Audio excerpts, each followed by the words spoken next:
नमस्कार, स्वागत है आपका एचडीवी न्यूज पर। मैं हूं आपके साथ शिप्रा सैनी।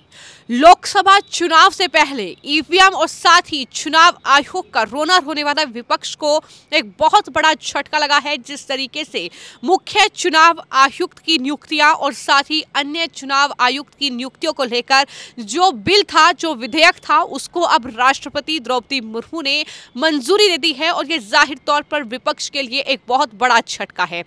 आखिर ये पूरा बिल क्या है और इसके कानून बनने के बाद क्या कुछ बड़े बदलाव होंगे, किस तरीके से ये विपक्ष के लिए बड़ा झटका है, इस पूरे मामले पर विस्तार से बातचीत करेंगे। वरिष्ठ पत्रकार अजय जी मेरे साथ हैं। अजय जी, बहुत बहुत स्वागत है आपका।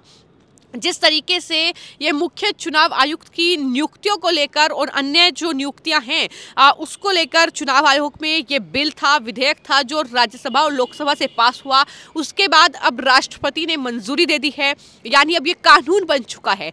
तो सवाल मेरा ये है कि विपक्ष के लिए आप इसे कितना बड़ा झटका मानते हैं और क्या बड़े बदलाव हो सकते हैं? देखिए, ये आपको बताना है, बेवजह इंडिया गठबंधन ने इसको चूचू का मुरब्बा बना दिया, बेवजह। और आपको बताना है, असलियत ये है कि ये सुप्रीम कोर्ट के आदेश से ये होना ही था। सरकार को उनका आदेश मानना ही पड़ता।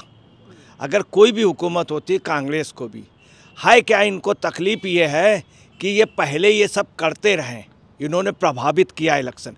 इनके साथ एक बहुत भ्रष्ट वो, जिसको कोर्ट ने, सुप्रीम कोर्ट ने, चुनाव आयुक्त ने, इनका एक व्यक्ति था जिसका मैं नाम नहीं लेना चाहता हूँ, चीफ इलेक्शन कमिश्नर, उसको आप समझ लीजिए चावला, जिसके ऊपर कई आरोप थे। और इसके पहले भी इन्होंने, अब जब से सेशन आए, सेशन के बाद दुनिया का सबसे बड़ा लोकतंत्र इलेक्शन कमिश्नर पे या चुनाव व्यवस्था पे दुनिया में कोई भी उंगली नहीं उठाता, ये उठाने लगे। चूँकि ये अपनी मनमानी करना चाहते, इन्होंने पहले मनमानी की। अब आप सुनिए सुप्रीम कोर्ट का आदेश, और आदेश क्या, सुप्रीम कोर्ट ने आदेश दिया कि 2 मार्च 2023 को कि आप एक कमेटी बना लें और अपना, उस सुप्रीम कोर्ट का बाकायदे आदेश है, आप डिसाइड करें और उस पर ये पोजीशन है कि उसके बाद सरकार ने किया, उसमें प्रधानमंत्री रहेंगे, विपक्ष का लीडर रहेगा। अब जो ये कानून बनेगा, आपको बताना है ये क्या है, चीफ इलेक्शन कमिश्नर और इलेक्शन कमिश्नर के अपॉइंटमेंट तथा उनकी सेवा शर्तें व और भी कई तरह के उनके नियमावली पर होगा, जिसका नाम होगा chief election commissioner and other election commissioner appointment condition and service and terms of office bill 2023। ये राष्ट्रपति ने अप्रूव कर दिया। अब भी पता चला इंडियाई गठबंधन को, खासतौर से कांग्रेस को, है कि निष्पक्ष, अगर चुनाव आचार संहिता, चुनाव आयोग बिल्कुल निष्पक्ष हो जाएगा तो हमारा क्या होगा। हकीकत इनका दर्द ये, जब से सेशन आए, जब से चुनाव आयोग का सख्त हुआ है, तब से कांग्रेस का आप समझ लीजिए सब कुछ बंटाधार हो गया। बड़ी मेहनत राहुल गांधी करते, जाड़े में एक हाफ कमीज पहन करके, कुछ खा पी करके, मतलब जाड़े में वो पहन लेते हैं, मगर आपको बताना पूरे देश में कमज़ोर माना जाता है। मोदी इसलिए है कि कमज़ोर हैं राहुल, इसलिए। दूसरी बात, इलेक्शन कमिश्नर की एक ईमानदारी है, एक पूरा दुनिया विश्वास करता है। इनकी दाल नहीं गल रही है तो ये अभी तक प्रभावित कर लेते थे। इनके यहाँ जो एक पहले आयुक्त थे जिनका मैंने जिक्र किया, वो इनके यहाँ राजीव गांधी के कई उसमें भी थे, कई उनकी संस्थाओं में भी थे और चुनाव आयुक्त भी थे। ये पहले प्रभावित कर लेते, अब ये प्रभावित नहीं। तो इनका क्या है, मशीनरी में कब्जा रहा, अब इनका कहीं कब्जा नहीं है। अब ये एक निष्पक्ष चुनाव हो रहा है। दूसरी आपको बताना है कि ये बाकायदे 2 मार्च को, चूँकि ऑलरेडी सुप्रीम कोर्ट का आदेश था, उस पर बाकायदे बैठक हुई, बाकायदे प्रतिवेदन लाया गया, बिल लाया गया, सदन में बाकायदे बिल लाया गया और लोकसभा राज्यसभा में ध्वनिमत से पारित हुआ। वहाँ पर इनके जो और इंडियाई गठबंधन के, वो खामोश रहे। कुछ लोगों ने सपोर्ट भी किया। इंडियाई गठबंधन में और लोगों को इतराज़ नहीं है, सिर्फ इनको इतराज़ है चूँकि इनकी मोनोपोली नहीं चल रही। दूसरी आपको बता रहे, ये कठपुतली बनाना चाह रहे थे, अब ये कठपुतली नहीं बना पा रहे हैं। इसके अलावा आपको बता दें कि इसके पहले चुनाव आयोग, जो सबसे अच्छे चुनाव आयुक्त अभी तक के इतिहास के, दुनिया के इतिहास के माने गए, वो टी एन शेषन से ये लोग राइट टाइम रहे। और टीएन शेषन का कुछ नहीं, चूँकि वो तुरंत ही इनकी नस जानते थे, इनको तुरंत ही इनकी गलतियाँ पकड़ लेते थे।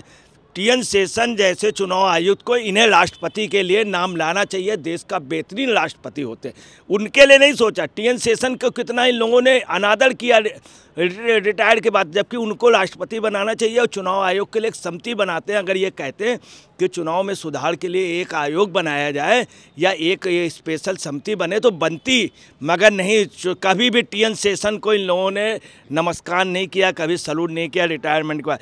श्यामलाल सगदर जैसे चुनाव आयुक्त थे। अब आपको बता रहे हैं इन्होंने क्या किया था। 75 में चुनाव आयोग को काफ़ी दबाव में लिया, 77 में लिया। जिस समय चुनाव हुए, चुनाव में इंदिरा जी ने देखा कि मैं बुरी तरह से हार नहीं हूँ, तो इन्होंने चुनाव आयोग को अर्दम में लेने की कोशिश की, अर्दम में लेने की कोशिश की इंदिरा गांधी ने, और बुरी तरीके से चुनाव हार गई, बुरी तरीके से चुनाव हार गई। आपको बताना यही इन्होंने चुनाव आयोग के होने के नाते असम में काम किया था। असम में 500-500, 800 वोट से एमएलए बना दिए थे, 1500 वोट से वहाँ लोगों ने बाइकआउट किया। मगर चुनाव आयोग निष्पक्ष रहा, चुनाव आयोग ने चुनाव करा के दिखा दिए। पूरे दुनिया का लोकतंत्र है सबसे बड़ा, ये उस पर भी दखलंदाजी चाह रहे हैं।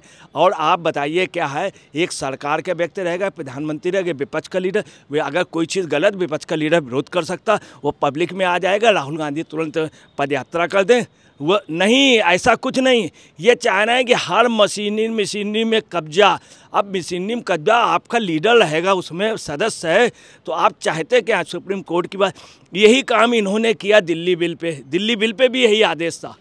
यहाँ पर सवाल मेरा ये है कि जैसे पहले सीजेआई यानी सुप्रीम कोर्ट के चीफ जस्टिस जो हैं वो दरअसल इसका सिलेक्शन करते थे, लेकिन अब जो है बदलाव हुआ है। अब जैसा कि आपने बताया कि उसमें प्रधानमंत्री हैं, खुद लोकसभा का एक विपक्ष का सदस्य होगा और तमाम अन्य लोग होंगे। लेकिन मेरा सवाल ये है कि विपक्ष तो ये कह रहा है कि चुनाव आयोग को अपने कब्जे में करने की ये तैयारी है मोदी सरकार की। देखिए शिप्रा जी, ऐसा है कि ये चुनाव आयोग को कहीं कब्जे करने की नहीं है। बीच में हुआ क्या था, चूँकि सुप्रीम कोर्ट पे मामला गया था और सुप्रीम कोर्ट का कुछ समय के लिए, फिर सुप्रीम कोर्ट इसको परमानेंट नहीं कर सकता था कि मैं परमानेंट बना रहा हूँ। चूँकि सुप्रीम कोर्ट पे मामला गया, सब लोगों ने भेजा था, तो सुप्रीम कोर्ट का कहना भाई हम अस्थायी रूप से तो कर सकता हूँ, मैं परमानेंट नहीं कर सकता। इसके लिए सरकार जाने, आप अपनी एक समिति बनाइए, एक कमेटी बनाइए, आप निर्णय कीजिए, आप अपना वो बनाइए। और हम लोग उसने उन बाकायदे एडवाइस दिया, वो परमानेंट नहीं। परंतु इनको क्या है कि इनको एक्चुअली में इस बात की जलन हो रही, ये निष्पक्ष चुनाव की वजह से जीत नहीं पा रहे। इनकी यहाँ तक है कि उसी मशीन को कभी कभी जब ये जब ये कहीं पर भी चुनाव पर वो रिजल्ट आ रहे होते हैं, जब काउंटिंग में आगे होते हैं, कहते हैं नहीं बहुत बढ़िया चुनाव, बहुत बढ़िया, कोई मशीन सब ठीक है, ईवीएम सब ठीक है, चुनाव आयोग बहुत बढ़िया। और जहाँ ये पीछे हो जाते तो फिर चुनाव आयोग की बड़ाई करना बंद कर। जब ये हार जाते हैं तब कहते हैं बेईमानी हो रही है मशीनों की। ये कर्नाटक में मशीनों को ख़राब होने की नहीं कह रहे हैं, ये तेलंगाना में जीत गए वहाँ पर नहीं। ये एक्चुअली में क्या हार का गम है। ये जो पहले इनकी मोनोपोली थी वो आप समझ लीजिए इन्होंने बड़ी बदनामी कराई है कांग्रेस के। ये राहुल जी जो कह रहे हैं, इसके पहले चुनाव आयुक्त के लिए उनके चुनाव आयुक्त ने कंप्लेन की थी इन्हीं के आदमी के लिए, जो चुनाव आयुक्त, और उन्होंने बाकायदे कोर्ट गए, सुप्रीम कोर्ट गए, सारे नेताओं ने इंटरनेशनल लेवल पे बेईमानी करा रहे थे। अब आपको बताना है कुल मिलाकर के ये कांग्रेस का कब्जा करना चाहते हैं और उनका कब्जा अब कहीं रह नहीं गया है। ये आपको बताना है कि चूँकि 2024 के इलेक्शन में जान रहे हैं बुरी तरीके से हार होगी और ये हार रहे हैं कई जगह। इंडिया गठबंधन के उधर ममता ने कह दिया, इसलिए चुनाव आयोग में चाह रहे हैं कि एक तरफा जो पहले करते रहें। तो इस पूरे मामले को लेकर आपने वरिष्ठ पत्रकार अजय जी को सुना। उनका साफ तौर पर यह कहना है कि चुनाव आयोग निष्पक्ष तरीके से काम कर रहा है और चुनाव आयोग की निष्पक्षता की वजह से ही इस तरीके से कहीं ना कहीं जो कांग्रेस पार्टी है वो चुनाव हार रही है। और ये बौखलाहट सिर्फ इसी वजह से दिखाई दे रही है कि कभी ईवीएम को लेकर सवाल उठाना तो कभी चुनाव आयोग की निष्पक्षता पर सवाल उठाना, ये जाहिर तौर पर कांग्रेस पार्टी की हार की बौखलाहट दिखाता है। फिलहाल आपकी इस पूरे मामले को लेकर क्या राय है हमें कमेंट बॉक्स में जरूर लिखें। धन्यवाद।